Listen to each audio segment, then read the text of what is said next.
ओम शांति। 27 जुलाई 2026 के ईश्वरीय महावाक्य। सुनते हैं मुरली के मुख्य पॉइंट्स।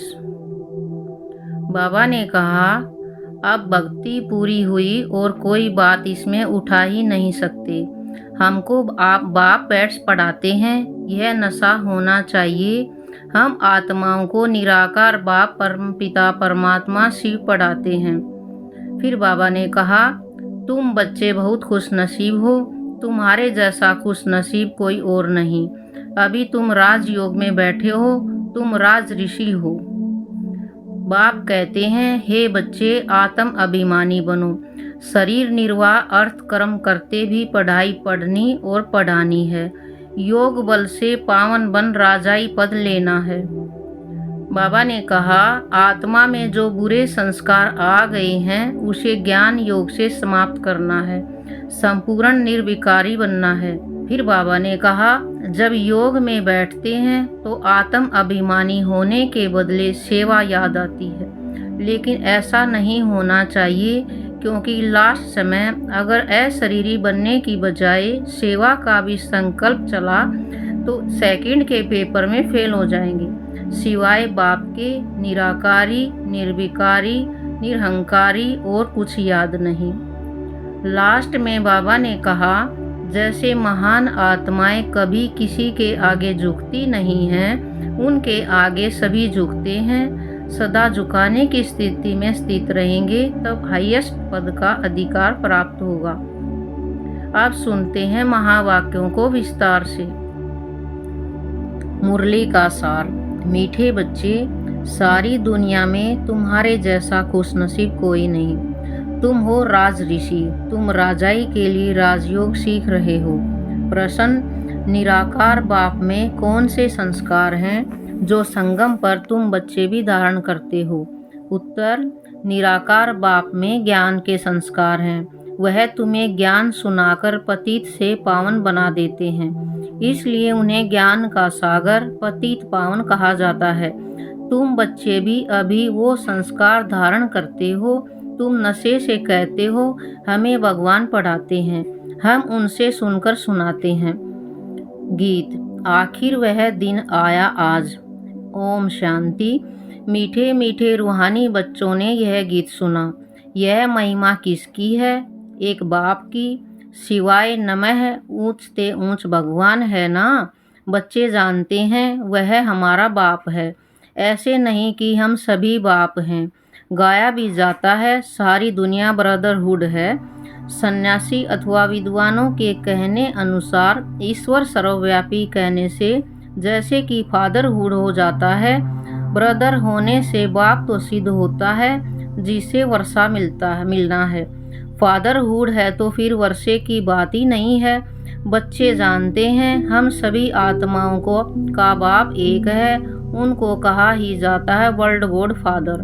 वर्ल्ड में कौन है? सभी ब्रदर्स हैं, आत्माएं हैं। सबका गॉड फादर एक ही है। उस बाप की सभी प्रार्थना करते हैं। एक ही बंदगी व पूजा होनी चाहिए, वह है सतो प्रधान पूजा। यह भी समझाया है, ज्ञान, भक्ति और वैराग्य। बाप ज्ञान देते हैं सदगति के लिए। सदगति कहा जाता है जीवन मुक्ति धाम को। यह आत्मा को बुद्धि में धारण करना है। हमारा घर शांति धाम है, उसको मुक्ति धाम, निर्वाण धाम भी कहा जाता है। सबसे अच्छा नाम है शांति धाम। यहाँ तो ऑर्गन्स होने के कारण आत्मा टोकी में रहती है, बोलना पड़ता है। सूक्ष्म वतन में है मूवी, इशारे में बात होती है, आवाज़ नहीं होती। तीनों लोकों को भी तुम जान गए हो, मूल वतन, सूक्ष्म वतन, स्थूल वतन। बुद्धि में यह अच्छी रीति बैठा है। मनुष्य सृष्टि के लिए ही गाया जाता है कि यह सृष्टि चक्कर लगाती है। उसको कहा जाता वर्ल्ड की हिस्ट्री ज्योग्राफी। मनुष्य ही तो उसको जानेंगे ना। वर्ल्ड की हिस्ट्री ज्योग्राफी सुनाते हैं, ऊंच ते ऊंच बाप है। वर्ल्ड की हिस्ट्री ज्योग्राफी कैसे रिपीट होती है वही जानते हैं। इस चक्र को जानने से ही तुम चक्रवर्ती राजा बने हो। गाते भी हैं, देवताएं संपूर्ण निर्विकारी हैं। लक्ष्मी नारायण के चित्र है ना, वह संपूर्ण निर्विकारी और अपने को कहते हैं संपूर्ण विकारी। सतयुग में है संपूर्ण निर्विकारी अथवा संपूर्ण पावन। कलयुग में है संपूर्ण विकारी, संपूर्ण पतित। भारत की ही बात है, यह बाप ही आकर बुद्धि में बिठाते हैं और कोई नहीं जानते हैं। उन्होंने तो सतयुग को लंबा समय दे दिया है। समझते हैं लाखों वर्ष पहले सतयुग था, तो किसी की बुद्धि में यह बात आती ही नहीं है। अब बच्चे जानते हैं हम अभी संपूर्ण विकारी से संपूर्ण निर्विकारी बन रहे हैं। संपूर्ण पतित से संपूर्ण पावन बनना है। बाप समझाते हैं आत्मा में ही खाद पड़ी हुई है। गोल्डन एज से अब आयरन एज बन गई है। यह आत्मा की भेंट की जाती है। यह अच्छी रीति समझना है। तुम बच्चे बहुत खुशनसीब हो। तुम्हारे जैसा खुशनसीब कोई और नहीं। अभी तुम राजयोग में बैठे हो। तुम राज ऋषि हो। राजाई के लिए कभी कोई पढ़ाई होती है क्या? बैरिस्टर बनाएंगे, परंतु विश्व का महाराजा कौन बनाएगा? बाप के सिवाय कोई बना न सके। यहाँ महाराजा तो कोई है नहीं। सतयुग के लिए तो जरूर चाहिए, किसको जरूर आना पड़े। बाप कहते हैं मैं आता हूँ तब जब भक्ति पूरी होनी होती है। अब भक्ति पूरी हुई और कोई बात इसमें उठा ही नहीं सकते। हमको बाप बैठ पढ़ाते हैं। यह नशा होना चाहिए। हम आत्माओं को निराकार बाप परम पिता परमात्मा शिव पढ़ाते हैं। शिव को तो कोई जानते ही नहीं।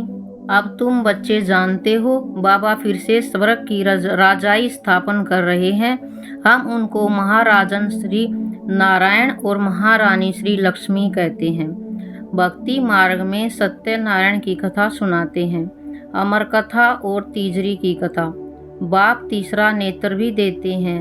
नर से नारायण बनने की कथा सुनाई जाती है। वही बातें जो पास्ट हो जाती हैं वह फिर भक्ति मार्ग में काम आती हैं। अभी तुम बच्चे समझते हो बाबा हमको स्वर्ग का मालिक बनाते हैं। हम हकदार हैं।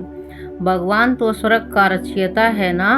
हम भगवान की संतान हैं, तो हम स्वर्ग में क्यों नहीं हैं? कलयुग में क्यों पड़े हैं?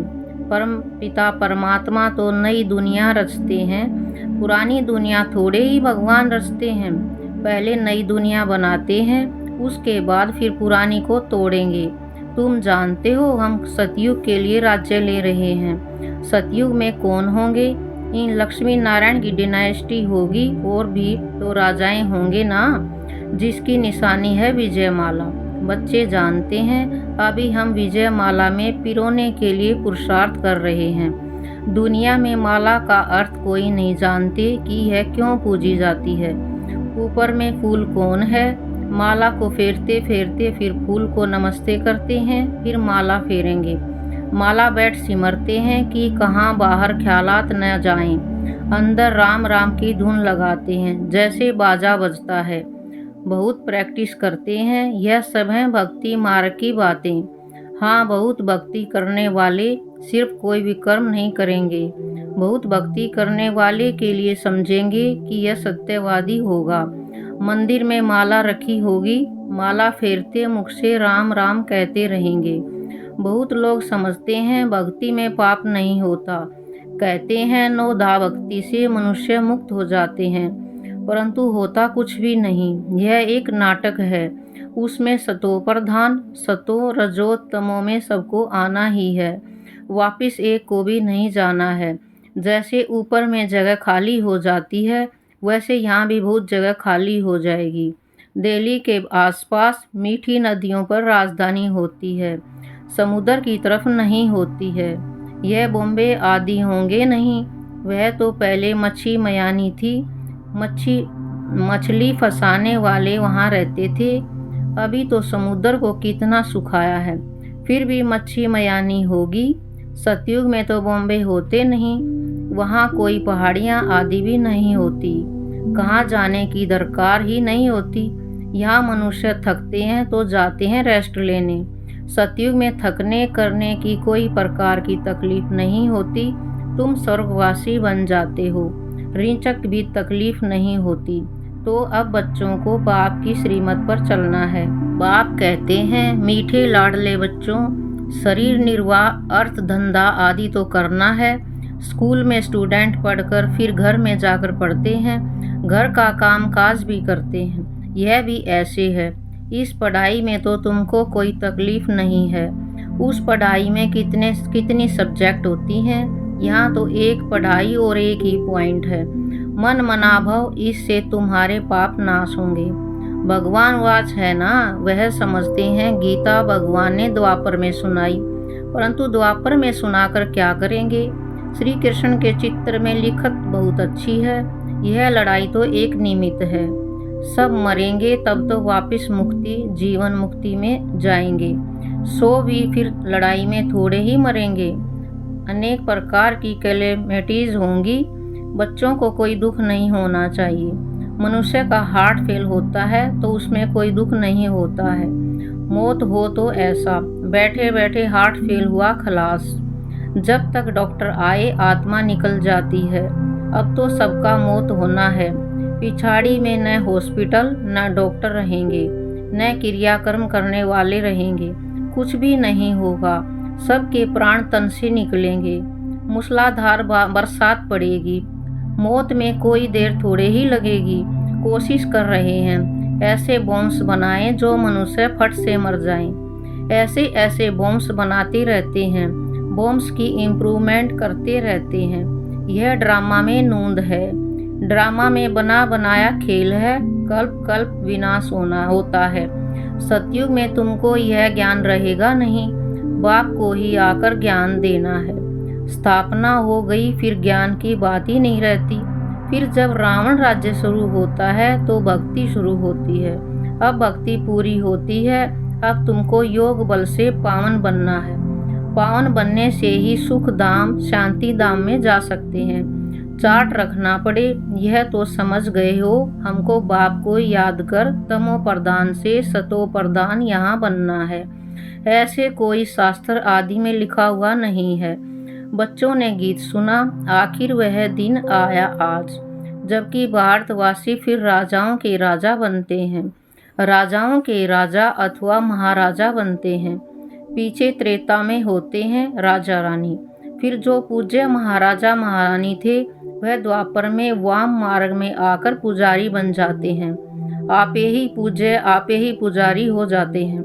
बाप कहते हैं, मैं पुजारी नहीं बनता हूँ। देवताएं पूज्य होते हैं, मैं नहीं बनता, न ही पुजारी बनता हूँ। भारतवासी देवी देवताओं के ही मंदिर बनाकर उनका पूजन करते हैं। लक्ष्मी नारायण जो पहले पूज्य थे, फिर भक्ति मार्ग में वही शिव बाबा के पुजारी बनते हैं। जिस शिव बाबा ने महाराजा महारानी बनाया, उनके फिर मंदिर बनाकर पूजा करते हैं। विकारी भी कोई फट से नहीं बनते हैं, आहिस्ते आहिस्ते बनते हैं। निशानी भी देवताओं की वाम मार्ग में दिखाते हैं। जो पूज्य लक्ष्मी नारायण थे वही फिर पुजारी बन जाते हैं। पहले पहले शिव का मंदिर बनाते हैं। उस समय तो हीरों को कट कराए लिंग बनाते हैं पूजा के लिए। यह किसको भी पता नहीं है कि परमात्मा छोटी सी बिंदी है।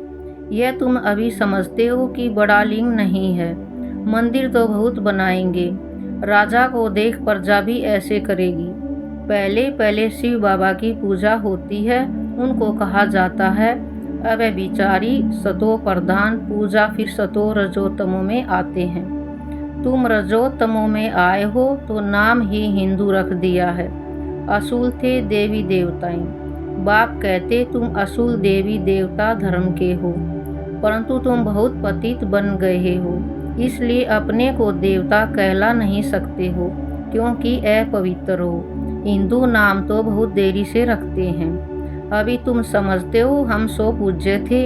अभी संगम युग पर न पूज्य हैं न पुजारी हैं। तुम क्या करते हो? श्रीमत पर पूज्य बन रहे हो, औरों को भी बना रहे हो।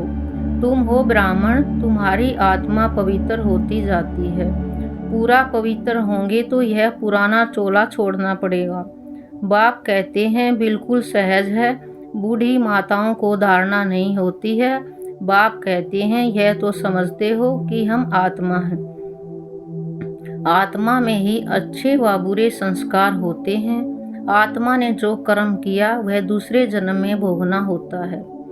बाप भी आत्माओं से बात करते हैं। बाप कहते हैं, हे बच्चे, आत्म अभिमानी बनो। निराकार शिव बाबा निराकारी आत्माओं को पढ़ाते हैं। निराकार बाबा में ज्ञान के संस्कार हैं। शरीर तो उनको है नहीं, तो वह ज्ञान का सागर पतित पावन है। उनमें सब गुण हैं। बाप कहते हैं, मैं आकर तुम बच्चों को पावन बनाता हूँ। युक्ति कितनी ही सहज है।